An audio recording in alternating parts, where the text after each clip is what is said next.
So everything here in Tokyo is convenient. So let's eat everyone. Kain tayo.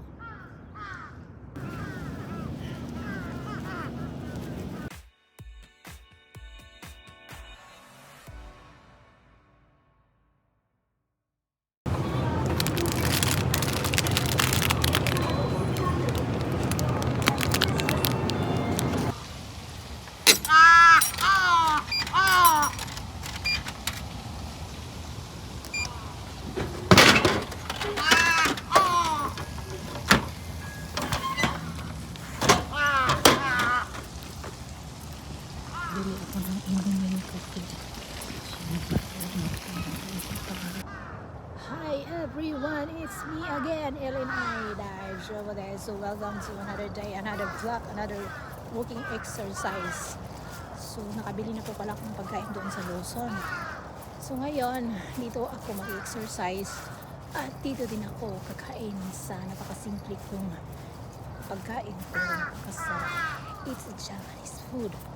Maghanap po ako ng lugar kung saan ako po ay mag-exercise kasi hindi po ako pupunta dito para kumain talaga ng masarap, kundi para po to be active every day ang aking katawan. Kaya exercise is good and walking is healthy. So beautiful Japan. Babalik ako dyan mamaya. Dyan ako kakain kasi wala siyang tao, di ba? Pero doon ako sa mag-exercise para din na makapag-ikot-ikot sa paglalakad. Parang exercise na yun. Ganda dito, so green. Ihanda ko ng aking mga paa sa pagbaktas-baktas dito dahil kasi surrender ang paa mo dito. Baka gusto nyo bumili ng sapatos.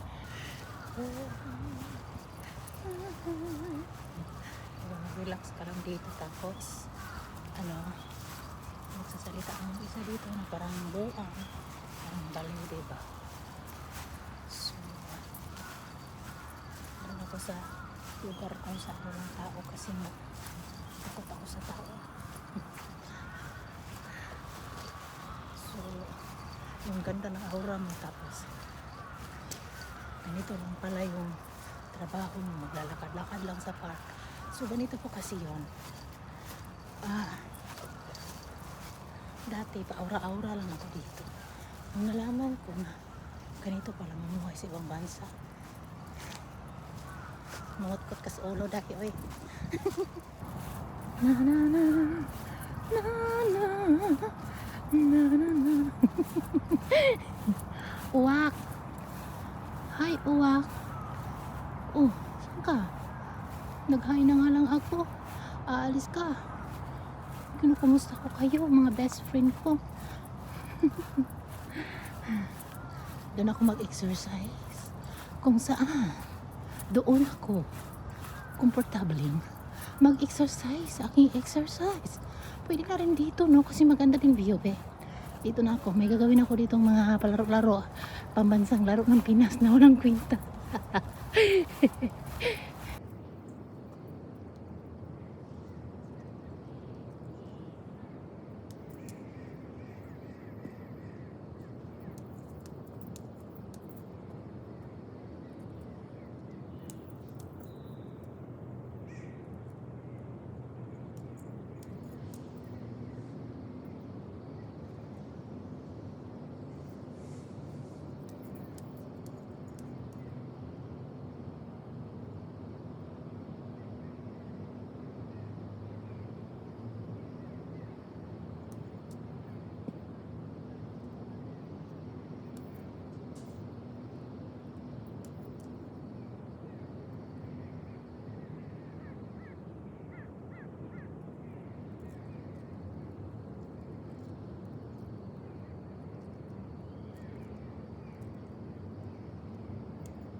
Tinalay magrampa-rampa.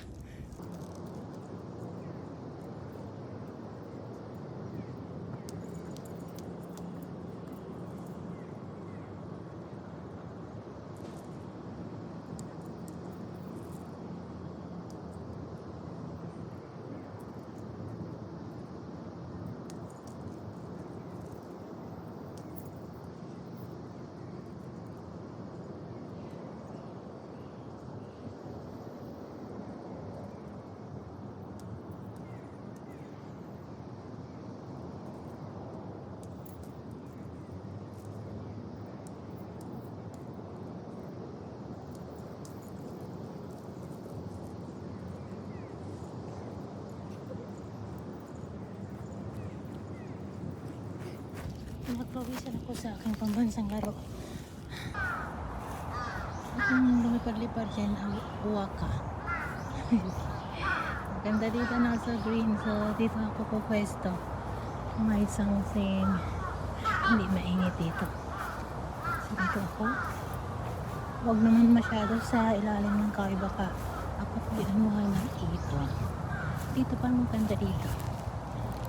Okay.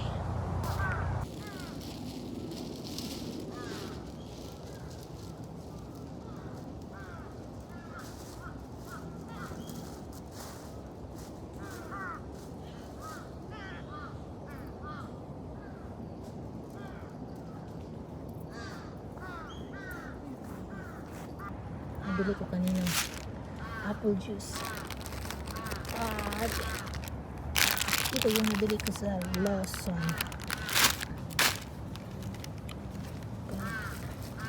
At ito po ay hinanda ko para sa uwak mamaya. Sa kanila po ay ano lang naman. 1/4, sa akin yung 3/4. Kain tayo sa inyo. So ito po ay bubuksan ko. Ito po yung pagkain ko today. At inanit ko po doon. Kasi may mga inita naman sila dito po. Atin ko po ng mga convenience na tindahan ko dito. So everything here in Tokyo is convenient. So let's eat everyone. So it's a simple meal.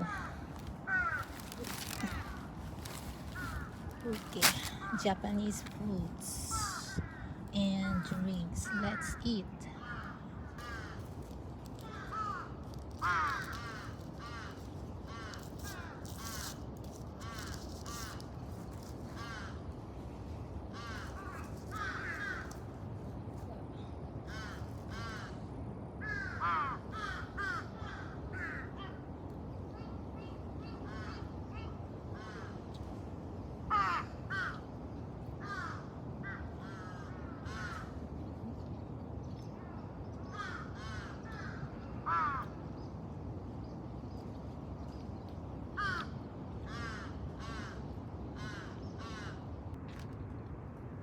Kain tayo.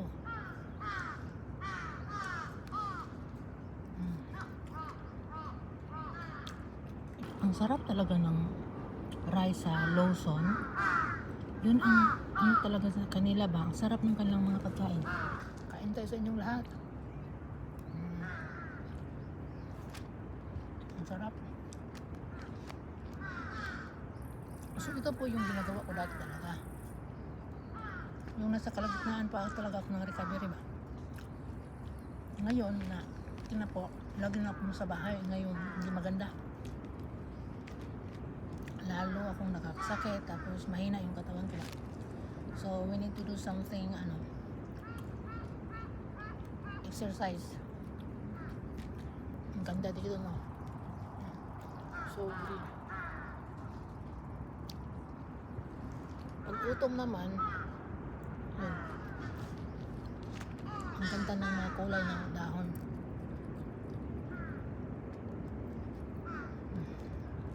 Let's eat.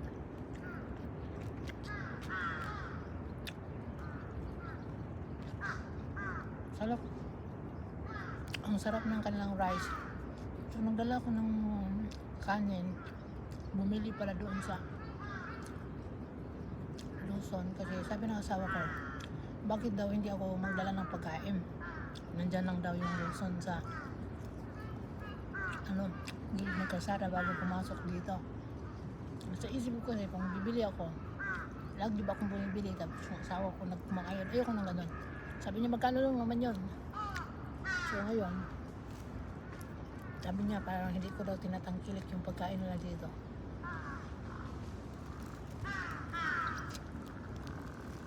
Ang sarap nga eh, kaso medyo mahal ka talaga.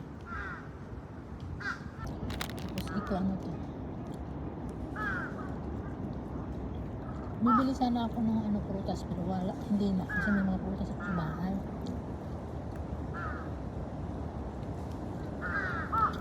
Ang sarap ng ano, rice is life eh. Ang sarap ng mga pagkain dito sa Japan.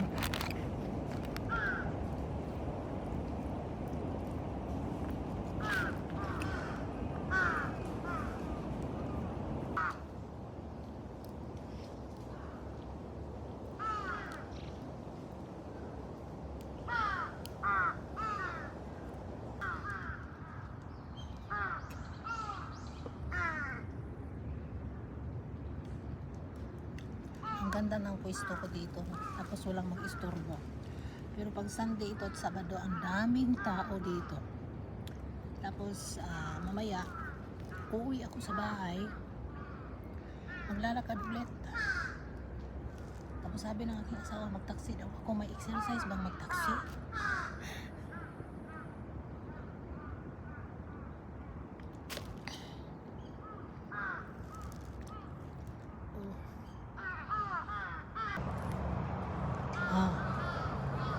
So may mga uwak na.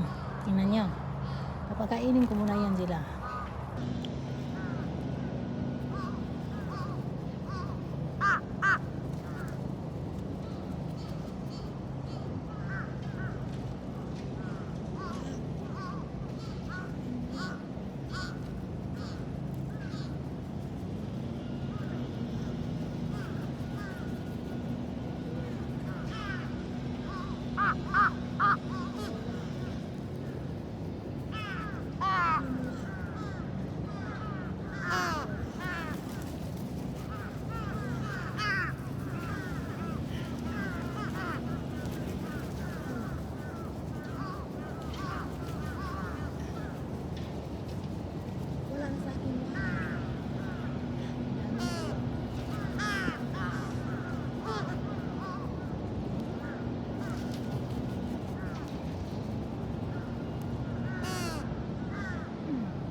Bakit ba takot kayo sa akin? Wak.